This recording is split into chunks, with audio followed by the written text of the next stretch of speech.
Oi, meu nome é Simone Veloso e eu passei aqui antes do vídeo de hoje para dar um recado muito rapidinho.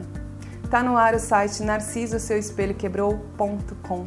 É um projeto que eu fiz com muito carinho, onde eu reuni diversas informações que eu acredito que podem te ajudar a sair do ciclo de abuso narcisista. Ali você vai encontrar relatos de pessoas que passaram pela mesma situação, vai encontrar áudios para que você possa dormir e acordar se sentindo melhor.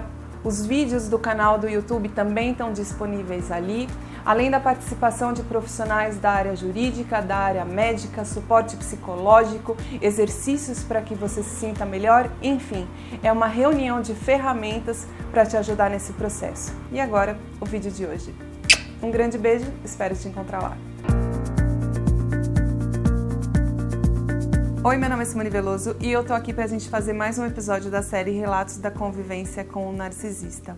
Quem quiser participar é só mandar um e-mail para relatos@narcisoseuespelhoquebrou.com relatos@narcisoseuespelhoquebrou.com.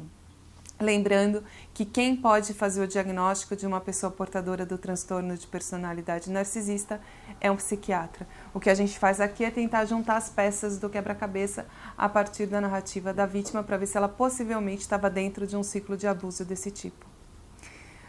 O objetivo dessa série é mostrar todas as nuances e variáveis desse tipo de abuso. Então, o critério de seleção das histórias é justamente esse, que mostre todas as formas de apresentação do abuso possível. E hoje a gente vai conhecer a história da Tatiane. Olá, Simone. Meu relato é um pouco diferente dos demais. O relacionamento abusivo ao qual me refiro durou um tempo relativamente curto e foi totalmente virtual. Conheci o Danilo pelo Tinder. As conversas iniciais foram breves e sem muita emoção. Nem chegamos a trocar o WhatsApp no primeiro momento. Naquele mesmo dia, eu resolvi excluir a minha conta no aplicativo. Até tentei encontrar ele no Facebook por tê-lo achado muito bonito, mas não encontrei. Não quis perguntar se ele tinha. Excluí a minha conta e perdemos o contato. Alguns dias depois, resolvi fazer outra conta. Sou dessas, que faz e exclui milhares de vezes por gostar, mas não ter muita paciência. E adivinha? Match com ele novamente. Nesse dia, ele me chamou e já de cara disse que estava a fim de conversar mais comigo e deixou o telefone para me chamar. Em seguida, nos adicionamos no Facebook e começamos a conversar pelo WhatsApp. Nada demais até então. Alguns dias depois, ele mandou algumas mensagens. Conversas normais sobre gostos, o que fazíamos da vida, coisas assim. Ele era muito bonito, extremamente culto e inteligente, rico e bem-sucedido. À noite, ele disse que estava pensando em ir até a minha cidade para nos encontrarmos. Morava a umas 5 horas de distância e eu achei que ele estava brincando, pois era nosso segundo dia de conversa, mas era sério. Porém, eu não deixei ele vir, claro, era muito cedo para isso. Resolveu me ligar, conversamos por mais ou menos umas 2 horas e ele parecia super interessado em mim, mas ao mesmo tempo ficava repetindo que não era homem para alguém como eu, porque ele não é um cara para namorar. E eu, uma menina muito tranquila e correta, dizia que era melhor nem nos envolvermos e que ele prefere mulheres só para uma noite. Minha reação foi concordar com ele. Eu pensei, realmente, não é homem para mim. Então, simplesmente não demonstrei mais nenhum interesse, não mandei mensagens e quando ele chamava, eu não desenvolvia assunto, respondia secamente, para ele ver que eu não queria nada. A partir daí, ele mandava alguma coisa a cada 3 semanas, mais ou menos, mas começou a ser um pouco mais evasivo. Ao invés de puxar a conversa, só falava o quanto me achava gostosa e coisas assim. Comecei a achar desrespeitoso e a me irritar e falei para ele, olha, eu não quero mais que você me mande mensagens, eu não sou um pedaço de carne. Ele só mandou um nossa. Achei que realmente ele iria parar, pois um homem daquele, ao meu ver, poderia ficar com a maioria das mulheres que quisesse. Por que perderia tempo com alguém que não dá bola para ele? Mas ele não parou. Começou a chamar de 2 em 2 semanas, puxando o assunto numa boa, depois uma vez por semana e depois quase nem trocávamos mensagens, porque ele preferia me ligar ou fazer chamada de vídeo para conversar. Essas ligações duravam 4, 5 horas. Eu amanhecia falando com ele, ou melhor, ouvindo ele falar. Meu momento de falar durava meia hora, todo o resto era dele. E, sinceramente, eu não me importava com isso. Comecei a ficar encantada com o quanto ele era inteligente e interessante. Adorava quando ele me ensinava as coisas, ouvir a história dele, os desabafos, os relacionamentos nos quais ele parecia ter sofrido tanto. Ele falava de como ele era invejado pelas pessoas e a ex-louca que fez tantas injustiças com ele. Ele era médico. Acho que o meu coração começou a bater mais forte, principalmente quando ele mostrou o quanto era uma pessoa boa, cuidadoso, amável com seus pacientes. Chorou em ligações algumas vezes falando sobre pacientes que perdeu ou por ver seus colegas de trabalho sendo preconceituosos com alguém.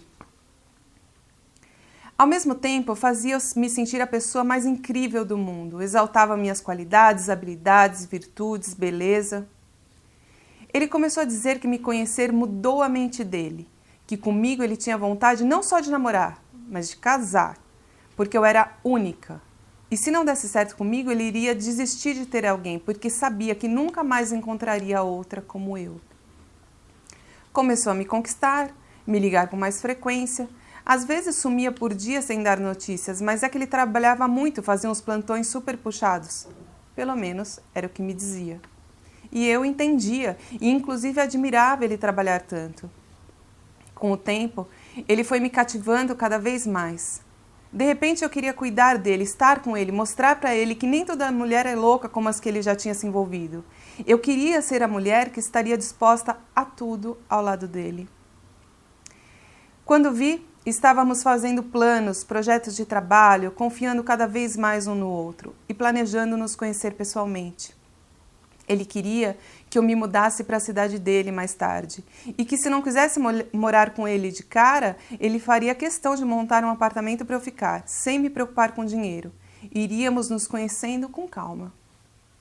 Tudo o que ele falava parecia perfeito para mim, tanto que eu já não parecia mais eu. Meus sonhos e planos começaram a se adequar aos deles. Ele se desfazia da minha área de estudo, que é o direito, dizendo que eu nasci para uma função relacionada a um projeto que ele tinha, que eu era a pessoa perfeita para estar ao lado dele e que ele sempre, sempre seria meu protetor e não deixaria ninguém me fazer mal. Com o tempo, eu já tomava cuidado com o que contava do dia a dia, pois quando tinha homem na história, não importava quem fosse, mesmo que fosse meu chefe do trabalho, ele mudava.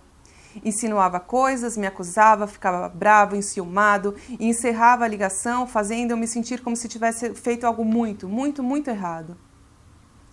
Às vezes eu me desesperava um pouco, tentava ligar de novo várias vezes, mandava mensagem atrás de mensagem, tentando me explicar, desfazer o mal-entendido para ele ver que eu não estava fazendo nada de errado. Eu e Danilo éramos muito diferentes. Discutíamos muitas vezes por coisas bobas e a discussão tinha que acabar com ele tendo razão, ou eu ficava falando sozinha. Já envolvida com ele, acordei uma manhã pensando que apesar de tudo e de como estava encantada e olhando nossas diferenças, não tinha como algo entre nós dar certo. E a verdade é que desde o início eu sentia algo ruim nele. Meu sexto sentido estava me avisando. Sem pensar muito, mandei uma mensagem dizendo que era melhor encerrarmos por ali, pois com certeza não iria dar certo. Agradeci por tudo e pronto. Achei que aquele homem autossuficiente nem iria me responder e estava tudo resolvido. Doce engano. Assim que visualizou a mensagem, me ligou na hora e com poucas palavras dele, eu me senti muito culpada por ter pensado naquilo. Ele dizia: "Você está dizendo que não vai dar certo porque você quer que não dê. Se não der certo, é somente sua culpa. Parece que você me vê como uma má pessoa." Logo eu ignorei meu sexto sentido, minhas observações e pensei: ele gosta mesmo de mim. Preciso mostrar que eu só vejo coisas boas nele. Que me arrependo por ter sido teimosa, por brigar tanto, por cobrar além do que ele pode me dar. Preciso ser melhor para ele e fazer isso dar certo. Os dias foram passando, estávamos arquitetando um projeto juntos, uma semana de finalmente nos encontrarmos. Viagem marcada e, para minha surpresa, após uma noite de conversa bem descontraída, algo raro, acordo na segunda-feira com algumas mensagens dele me xingando. Eu fiquei assustada sem entender, eu não tinha feito nada e ele não me explicava o porquê estava tão irritado, só xingava. Então, como nunca tinha sido desrespeitada daquela forma, caí em mim, perdi a paciência e falei tudo o que estava engasgado. tudo que me contive para agradar a ele. Vários textões e um nunca mais me procure. Dessa vez, achei que realmente ele não iria mais me procurar. No meio da tarde, recebi um áudio dele mais calmo, explicando que tudo aquilo foi porque viu que eu segui um colega de trabalho dele no Instagram e reagi a algumas coisas e sentiu ciúmes. Eu fiquei abismada por ele ter me xingado tanto só por isso, e sendo que de fato ainda não tínhamos decidido nem ter um relacionamento, a gente nem se conhecia pessoalmente. E eu pensei, se ele já surta assim por pouca coisa agora, se nem namoro a gente tem, imagina se a gente casar, esse homem vai me matar, ele vai me estrangular. Acabou, não quero mais. Estava decidida e reforcei isso para ele. À noite, recebi uma mensagem, então é isso mesmo? Como eu já estava mais calma também, resolvi tentar conversar com ele numa boa e ver se ele também chegava à mesma conclusão, de que era melhor assim, para ao menos terminarmos em paz. Foi aí que começou minha noite de pesadelo. Eu estava cheia de coragem, não baixava a bola nas mensagens e ele nem ligou. Na primeira frase já estremeci e meu coração acelerou. Ele estava com um tom de voz carregado de um ódio que eu nunca vi. Me xingou e rebaixou de todas as formas possíveis, palavrões. Dizia que eu iria me arrepender por ser tão petulante, que iria denegrir a minha imagem e por alguns minutos conseguiu torturar o meu psicológico, fazendo eu me sentir um lixo, uma falsa. Tudo, absolutamente tudo que ele demonstrou ser nesse tempo colocou como se fossem características minhas. Disse que eu sou uma pessoa má e orgulhosa.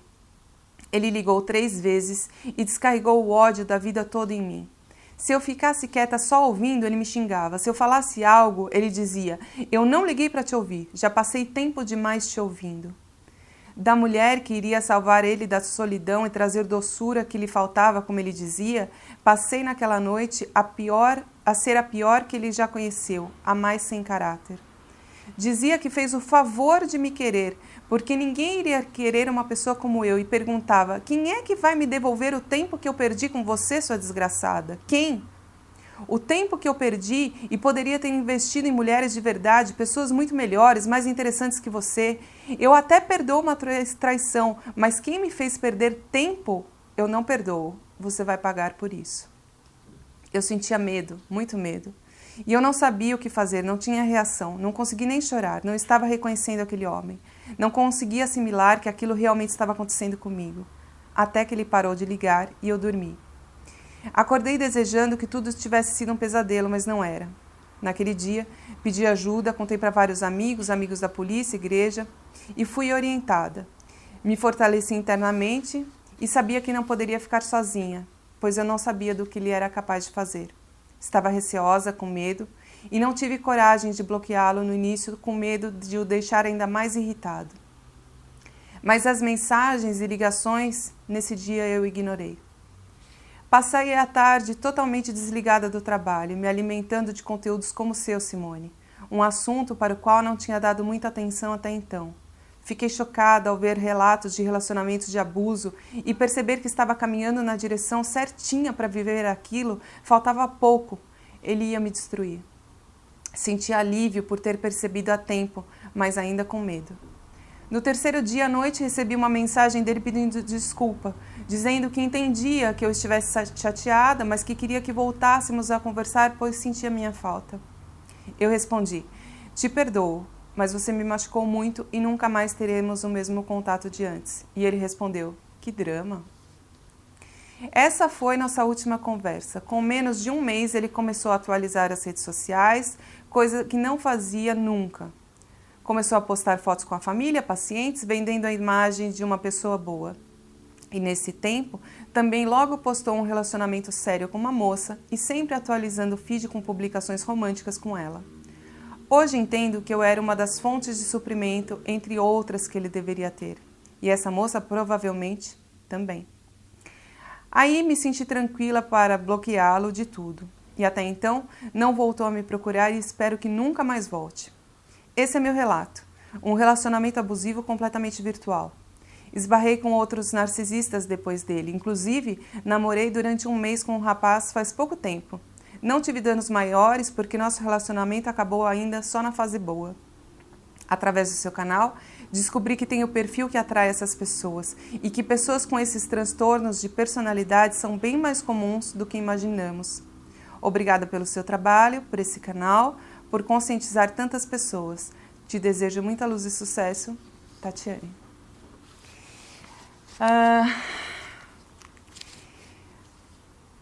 Quando a gente vai lendo essas histórias, a gente vai percebendo que, apesar do abuso narcisista, uma das coisas mais comuns que a gente vê as pessoas falando, nossa, é tudo muito parecido, é tudo muito parecido, é tudo muito parecido. E mesmo assim, quando a gente lê todos os relatos que eu leio, são muitos relatos que chegam, todos os relatos que eu leio, eles têm sempre algum ponto que surpreende. Porque o abuso narcisista, ele tem muitas variáveis, ele pode acontecer de diversas formas, e esse é o grande problema, porque é muito fácil você cair nesse tipo de situação e não perceber. Então, o objetivo justamente dessa série é tentar colocar essas diversas nuances como o abuso se apresenta. E a gente não pode esquecer que o abuso narcisista, ele é, na sua essência, um abuso mental, um abuso psicológico. É um jogo mental. E esse jogo, ele não precisa necessariamente da presença física da outra pessoa. Basta que existam duas pessoas e uma delas tenha o transtorno de personalidade narcisista e a outra seja a vítima. Por isso que eu fiz questão de colocar esse relato, porque isso é muito mais comum do que a gente imagina. E principalmente nesse momento que a gente está vivendo, não só por conta da pandemia, mas por conta de toda essa revolução tecnológica que a gente vive e que vai viver cada vez mais. Relacionamentos virtuais e formas de se conhecer pessoas através da internet são cada vez mais comuns.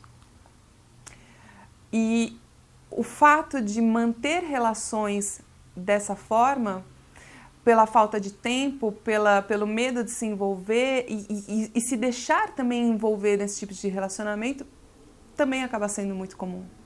O WhatsApp virou uma extensão das pessoas, né? Formas de comunicação. Aqui no Brasil a gente usa muito o WhatsApp, em outros lugares são outros aplicativos de mensagem, mas o fato é que se conectar através de mensagem virou muito comum. Você consegue estar num lugar fisicamente com uma pessoa e prestando atenção no seu WhatsApp. Você está muito mais conectado com quem nem está ali do seu lado, né? O abuso narcisista é mental, o jogo é mental e ele pode te aprisionar dessa forma, virtualmente, e se estender por muito, muito, muito tempo. Você não tem noção de com quem você está lidando, ser um abusador do outro lado e nunca ter tido um contato físico. É claro que algumas etapas do abuso, por exemplo, a etapa sexual acabou não aparecendo aqui na história, não quer dizer que ela não tenha existido, ela não foi colocada, não quer dizer que ela não tenha existido. Mas algumas outras a gente consegue identificar muito facilmente, né? Quando ela fala da parte onde ele passava 4, 5 horas falando e ela, dentro dessas 4, 5 horas, né, aquilo não era um diálogo, era um monólogo, e ela só tinha meia hora para falar dela, e num determinado momento o encantamento era tão grande que ela não se importava com aquilo. O que vinha através dele já era suficiente para ela se sentir satisfeita. Ela não tinha mais... Chegou num ponto que ela já não tinha mais a necessidade de falar sobre ela também.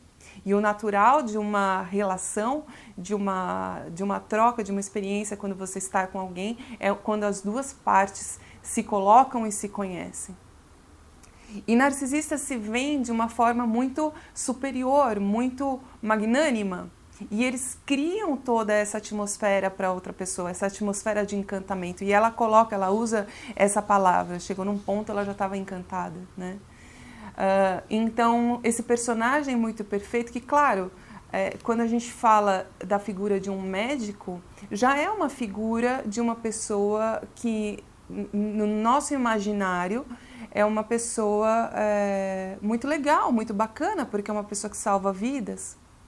E um narcisista que usa esse artifício, que é uma profissão belíssima, né?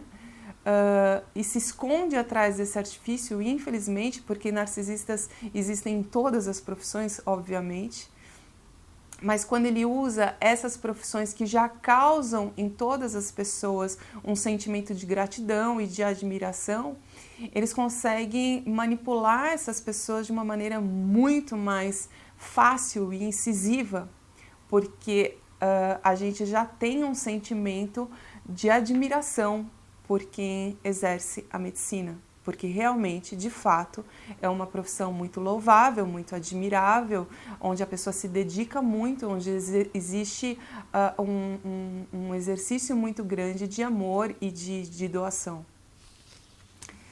E aí ele conta sobre toda a vida e toda a sua rotina e como ele é incrível, e ele chora contando de pacientes e ele critica outros colegas.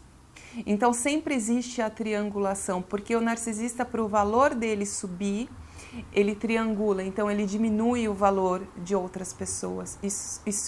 Isso é um ponto importante e que chama atenção também. Então ele fala de outros colegas como outros colegas não eram tão legais e automaticamente o valor dele sobe.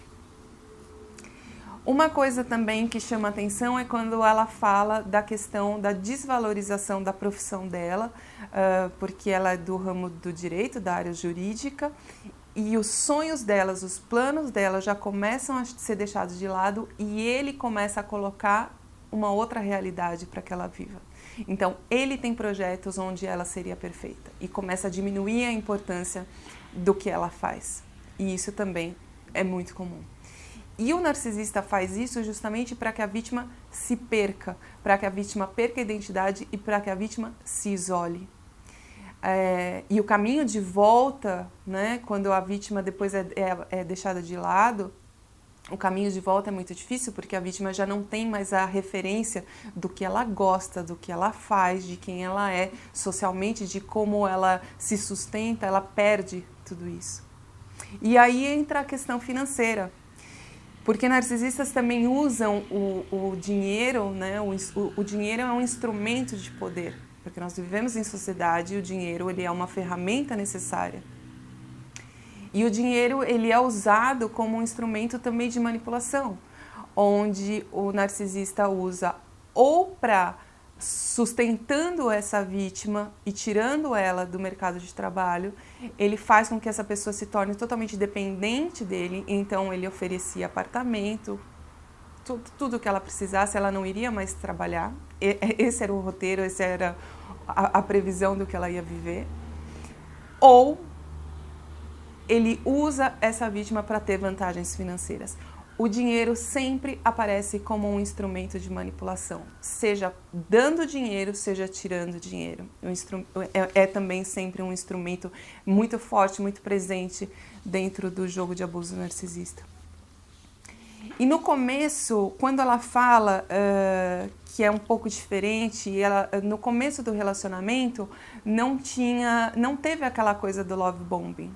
Apareceu como uma coisa despretensiosa, foi no Tinder. E esses aplicativos acabam sendo um ambiente muito fácil também para eles estarem ali caçando possíveis vítimas. Qualquer aplicativo nesse sentido, não, claro que não só o Tinder, mas qualquer aplicativo nesse sentido. E num primeiro momento ele não estava dando muita trela. E ela, no final da explicação, né, do que ela conta, ela mesma matou a charada. Ela entendeu que ele estava vivendo, muito provavelmente ela era uma das fontes de suprimento dele. Ele devia ter outras fontes.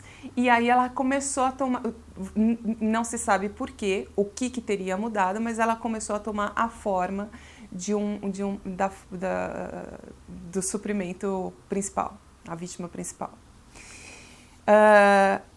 E o interessante é que ela procurou, num primeiro momento ela procurou o Facebook dele, não localizou, aí depois passou, então Normalmente os narcisistas, eles têm, mas não é tão fácil de achar.